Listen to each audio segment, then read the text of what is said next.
Shalom, perkenalkan nama saya Aselda Noisfrans dari Fakultas Ilmu Komputer Prodi Informatika Universitas Kristen Indonesia Maluku dengan NPM 121552012100014, mata kuliah pengantar Teknik Informatika. Di sini saya akan menjelaskan tentang teknik informatika dan kalkulasi hingga komunikasi. Pengertian teknologi informasi adalah kemampuan yang digunakan dalam pembuatan, penyimpanan, dan penyebaran data dan informasi. Komponen utamanya ada 3, yaitu yang pertama komputer, komunikasi, dan keterampilan. Pengertian komputer. Komputer adalah alat yang dipakai untuk mengolah data menurut prosedur yang telah dirumuskan. Fungsi komputer dalam prinsipnya komputer memiliki 4 fungsi. Yang pertama yaitu data processing atau pengolahan data, data storage penyimpanan data, data movement atau pemindahan data, kontrol atau pengendalian. Data processing. Komputer digunakan untuk pengolahan data sehingga dapat menghasilkan output berupa suatu informasi. Data yang diolah umumnya data berupa dokumen, teks, suara, kata, objek, video, gambar, dan grafik. Data storage berfungsi untuk pengamanan dan pemakaian kembali data. Komputer dapat melakukan fungsi penyimpanan dan pengembalian data, misalnya ketika menggunakan MS Word, kita dapat melakukan penyimpanan atau save data tersebut ke dalam hard disk, dan juga dapat mengambil kembali data tersebut atau open. Kemudian data movement. Komputer juga dapat melakukan pemindahan data dari satu komputer ke komputer lain atau alat-alat output lain. Dan yang terakhir yaitu kontrol. Komponen komputer. Komputer terdiri dari serangkaian komponen yang dikelompokkan menjadi 3 jenis unit. Unit pemasukan atau input, unit pemrosesan atau proses, dan pengeluaran atau output. Yang pertama yaitu komponen input. Komponen input adalah komponen hardware yang berfungsi sebagai pintu masuk tugas-tugas yang akan diberikan pada komputer, contohnya keyboard, mouse, trackpad, pen, mikrofon, dan sonar. Komponen proses. Komponen proses adalah komponen yang fungsinya memproses perintah yang diberikan oleh user untuk kemudian ditampilkan pada komponen output. Yang pertama ada prosesor, motherboard, hard disk, memori atau RAM. Kemudian komponen output. Komponen yang berfungsi sebagai alat untuk menampilkan informasi dari perintah yang telah diproses sebelumnya. Terdapat monitor, printer, dan speaker. Manfaat komputer. Yang pertama yaitu penyiapan surat menyurat sampai dengan penyimpanan arsip di kantor. Yang kedua, pembuatan film dalam bidang animasi dan efek-efek 3 dimensi. Yang ketiga, pencarian buku berdasarkan judul buku dan nama pengarang di perpustakaan. Pelayanan administrasi dan mutu pelayanan medis pada rumah sakit. Pemesanan tiket pesawat terbang pada perusahaan penerbangan domestik maupun internasional. Administrasi negara seperti administrasi data kepegawaian, administrasi data kependudukan, pembuatan KTP, SIM, dan lain sebagainya. Penggunaan komputer terdapat juga dalam bidang industri. Hubungan komputer dan teknologi informatika. Bila dikaitkan dengan teknologi informasi, komputer sangat berperan dalam penyebaran informasi. Misalkan dengan adanya internet, kita bisa mendapatkan informasi yang lebih dalam dan rinci. Secara mudahnya, teknologi informasi adalah hasil rekayasa manusia terhadap proses penyampaian informasi dari bagian pengirim ke penerima sehingga pengiriman informasi tersebut akan lebih cepat, lebih luas sebarannya, dan lebih lama penyimpanannya.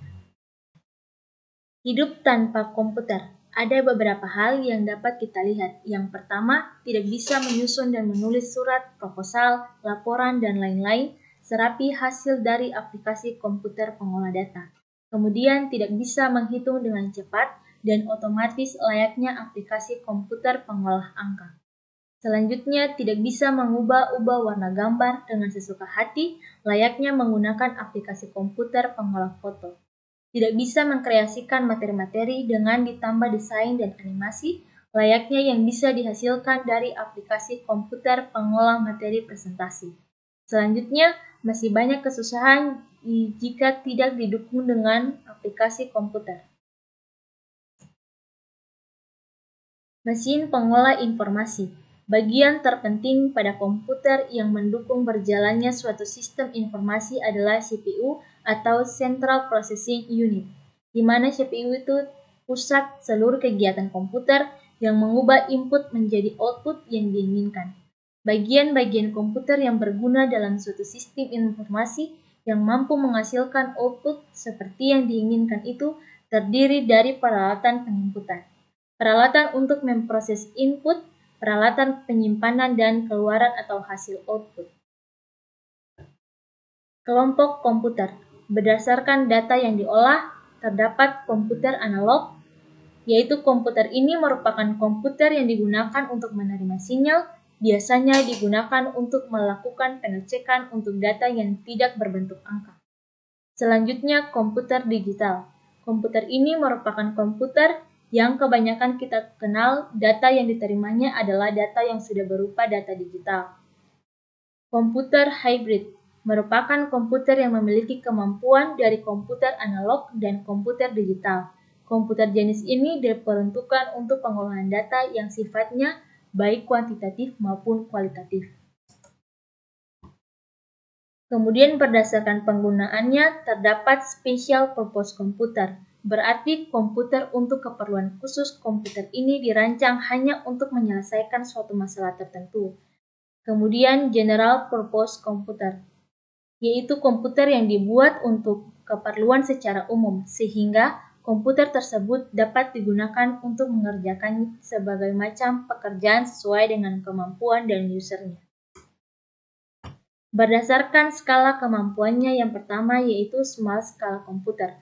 Komputer skala kecil merupakan komputer yang memiliki kemampuan proses dalam jumlah.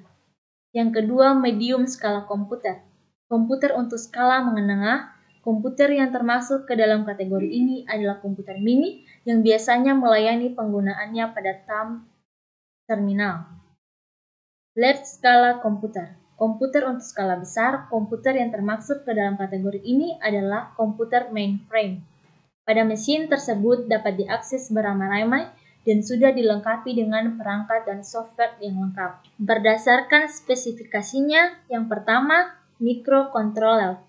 Memiliki semua peralatan pokok sebagai sebuah komputer dalam satu chip. Peralatan tersebut diantaranya pemproses atau prosesor, memori, input, dan output. Yang kedua, mikrokomputer. Komputer ini khususnya untuk single user, biasa disebut juga dengan komputer pribadi atau personal komputer. Yang ketiga, engineering workstation. Komputer ini lebih powerful apabila dibandingkan dengan komputer pribadi. Umumnya komputer ini digunakan untuk menjelaskan aplikasi yang dipakai oleh para ahli teknik dalam melakukan perhitungan dan penyelesaian pekerjaannya. Selanjutnya, mini komputer. Biasanya digunakan untuk banyak pemakaian atau multi-user pada saat yang bersamaan, yaitu dalam time share. Time share ini artinya memungkinkan komputer tersebut untuk digunakan oleh beberapa pemakai sekaligus secara bersama-sama, dan komputer akan membagi-bagi waktunya bergantian untuk masing-masing pemakai.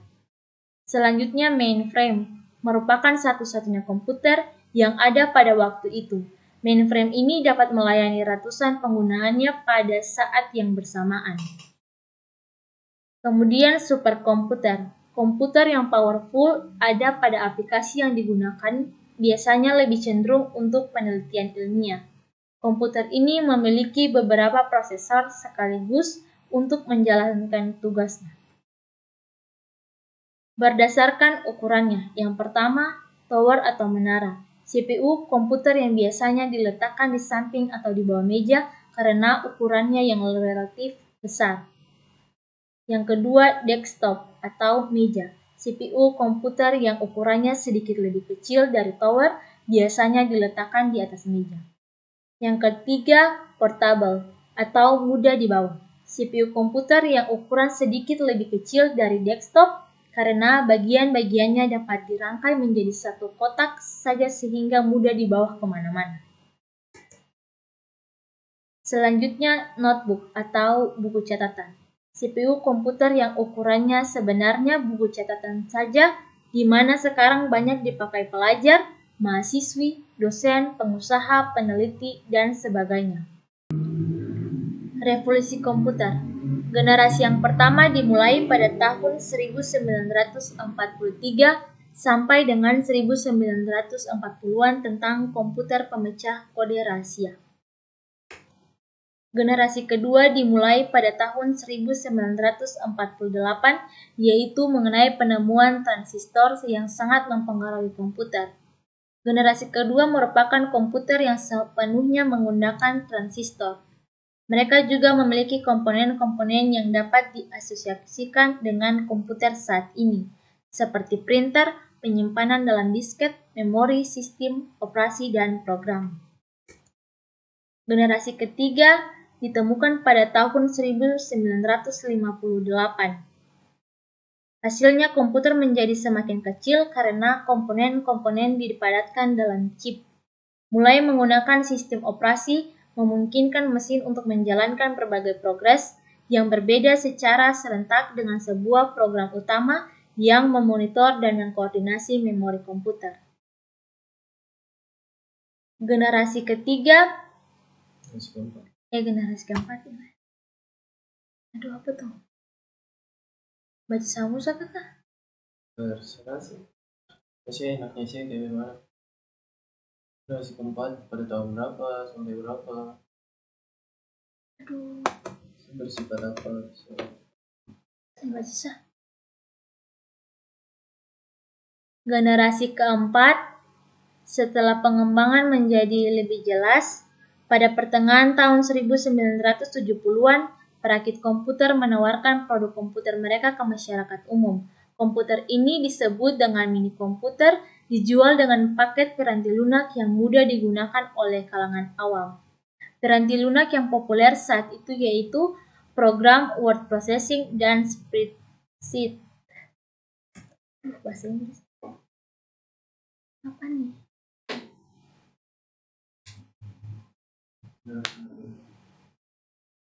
Generasi kelima, banyak kemajuan di bidang desain komputer dan teknologi yang semakin memungkinkan pembuatan komputer generasi kelima. Ada kemajuan rekayasa yaitu kemampuan pemrosesan paralel yang akan menggantikan model non-Neumann. Model ini akan digantikan dengan sistem yang mampu mengkoordinasikan banyak CPU untuk bekerja serempak. Revolusi internet dimulai pada tahun 1961, yaitu kertas pada teori packet switching Leonard Kleinrock tentang informasi aliran dalam jaring komunikasi besar, dan yang lebih terbaru pada tahun 2007, yaitu aliran pertama sistem manajemen untuk secara akurat mengendalikan laju setiap aliran TCP.